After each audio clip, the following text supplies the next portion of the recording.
بس انت بتفهم؟ طب بتفهم بتشوف؟ هو في اهلاوي، لا مش اهلاوي، هو في حد بيعرف كوره ما شافش ديانج في الشوط الاول وهو بيعك؟ هو ما فيش حد في الدنيا شاف ديانج في الشوط الاول وهو بيعك؟ ده ربنا علشان يعرف النحاس اللي هو اتعمى في الشوط الاول ان ديانج بيعك، خلاه يعمل التمريره الكارثه اللي اعطاها اللاعب فاضي خالص من انبي عشان يعمل الانفراد اللي اتطرد فيه شناوي قبل ما الفار يرجعه. عارف انت علوة، عارف انت اكتر واحد بتصعب عليا لو الاهلي خسر او اتعادل او خسر اي حاجه، نقط او ماتش او بطوله، انت اكتر واحد بتصعب عليا بالحزق بتاعك ده. يعني راجل كبير، راجل شايب يعني، يعني عيب حتى على، يعني عيب على منظرك قدام الناس تقعد تحزق كده، يعني بتصعب عليا. بس يعني عايزك تستعد للي جاي يعني ان شاء الله باذن الله. يعني بص، اصل الكوره يا باشا يعني تكسب وتخسر يعني، فانت كل ما تخسر تقعد تحزق كده يعني.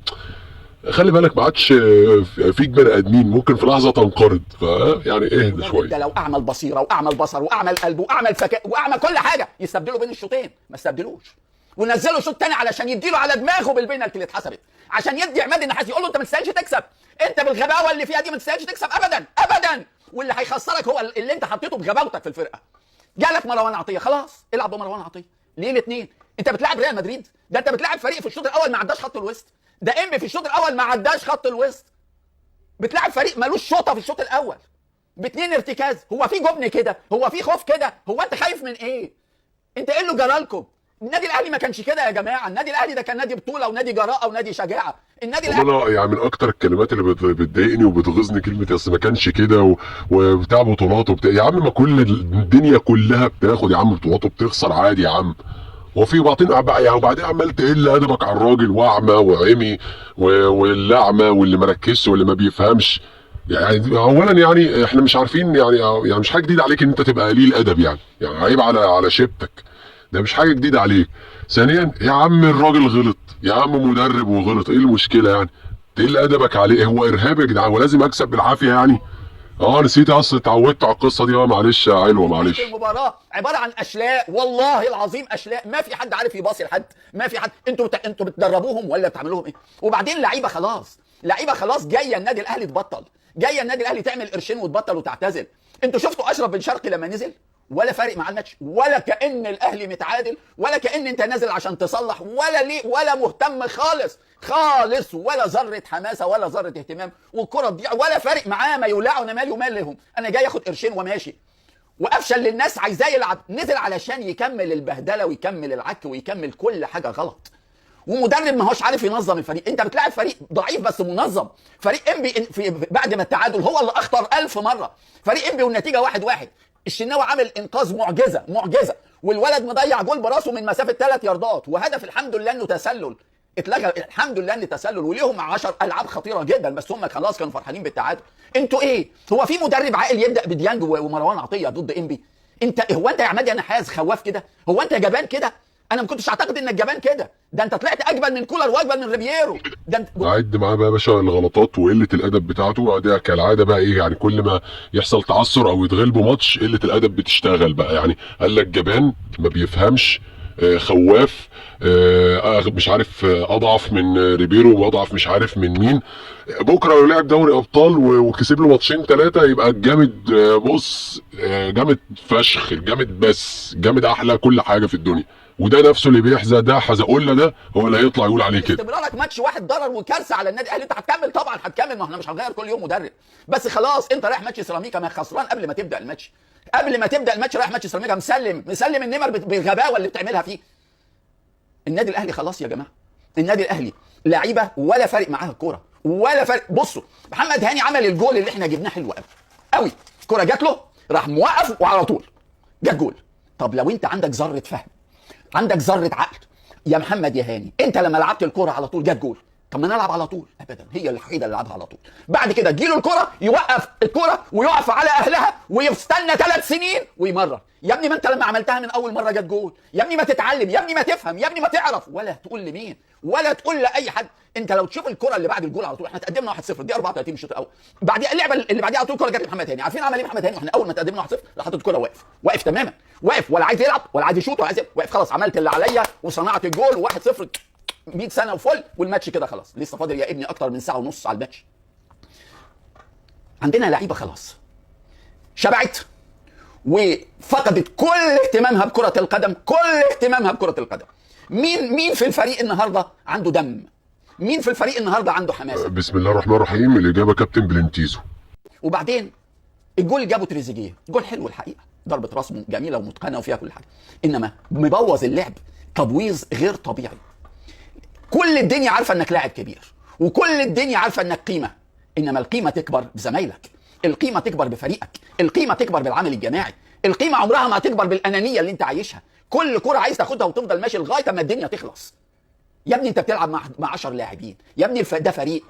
أبدا أبدا، كل كرة لازم هو اللي يخلصها، ولازم تفضل معاه لغاية ما يجيب أجلها.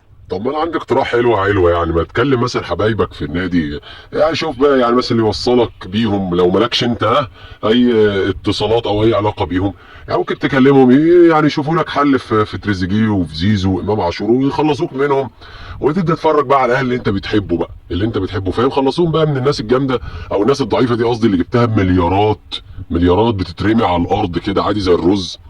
خلصوا منهم وشوف بقى الناس التانية اللي هي اللي عندها الحمية والروح وبلا بلا بلا والمبادئ والقيم، مش الناس اللي بتقعد تشتم في الرموز وفي الاخر تيجي تلبس التيشيرت عادي دي. لكن مثلا ايه، عصام حضري هرب؟ لا ما يا باشا، مبادئ قيم اخلاق.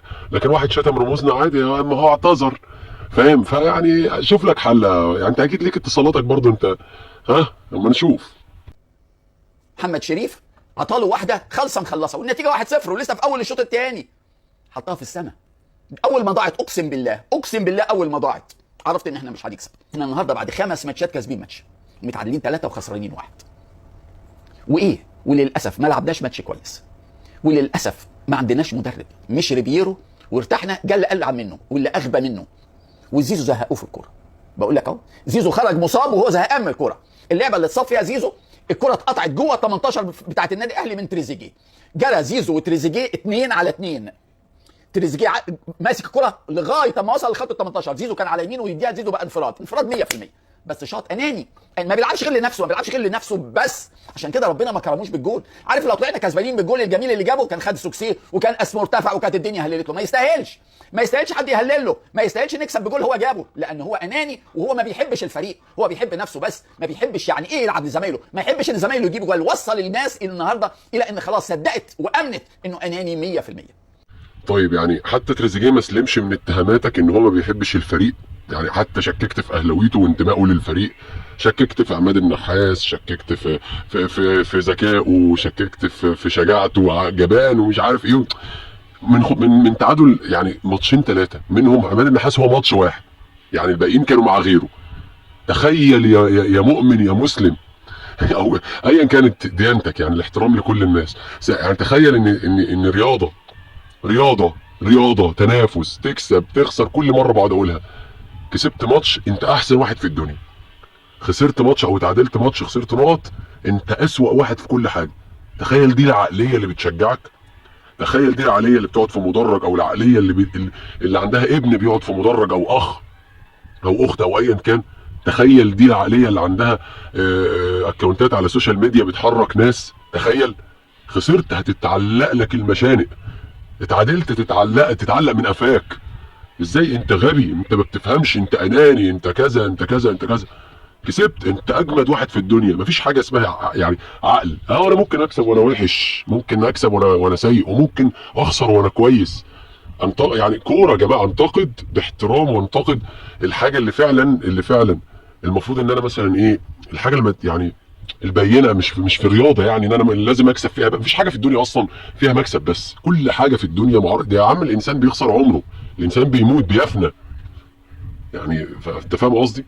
فعلى ايه مثلا ما تعرفش عقليات، مش عايز اقول عقليات مريضه، بس انا عايز اقول لك ان العقليات دي هي اللي بتزرع المرض في عقول الشباب اللي بتيجي تتفرج على كوره وتتفرج على رياضه وتطلع متعصبه وتطلع مفتونه بالطريقه دي، بسبب انهم بيتفرجوا على شويه عرر زي الناس دي كده، بيتفرجوا على شويه يعني مش عايز اقول ايه، لو لا البقره هتتظلم معايا، لان ممكن يعني مطرح ما توديها هتبقى مستقره شويه.